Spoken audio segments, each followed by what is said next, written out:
Tis the season to be colorful in Baguio City. Nasa huling yugto na ng selebrasyon ng taunang Panagbanga Festival sa lungsod.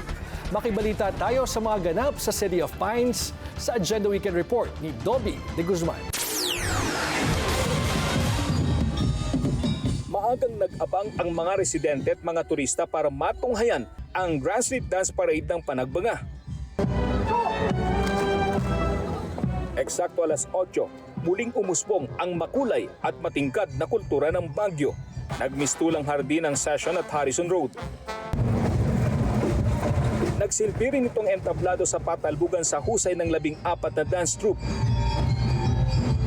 Nire-represent niya po talaga yung beauty ng Baguio sa super natural. Kasamang mga magulang, mga kapatid at mga pinsan, bawat taon ay binabalik-balikan daw nilaan ang Flower Festival. Maganda, maraming tao sir, nakakapagod.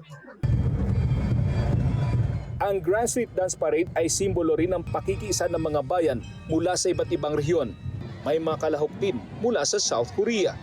Si Edward John mula elementarya ay naging bahagi na ng Grand Street Dance Parade. Nakakataba raw ng puso na bawat taon ay bahagi siya ng tagumpay ng parada. Lagi naman tong masaya kasi makikita po na nag-enjoy yung tao sa pinerform namin and masaya po kasi nakakapag-iwan po kami ng kahit konting legacy lang po. Nagtapos ang parada sa Melvin Jones Grandstand. Ang makulay na pagtatanghal ng bawat kalahok ay natunghayan ni Department of Public Works and Highway Secretary Vince Dizon ang espesyal na bisita ng pagdiriwang.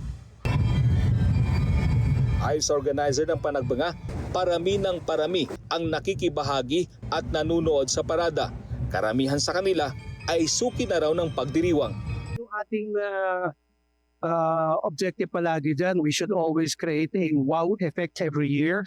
So from the start of the Flower Festival celebration up to the finish, meron palaging wow effect so that you have that impact, the experience of the people when they come up to the festival. Bukas ay inaasahang doble ang dami ng bisitang sasaksi sa float parade.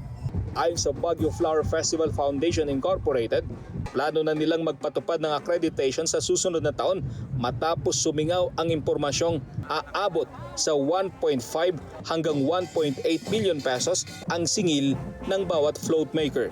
Para sa Agenda, Dobby de Guzman, Billionaire News Channel, Baguio City.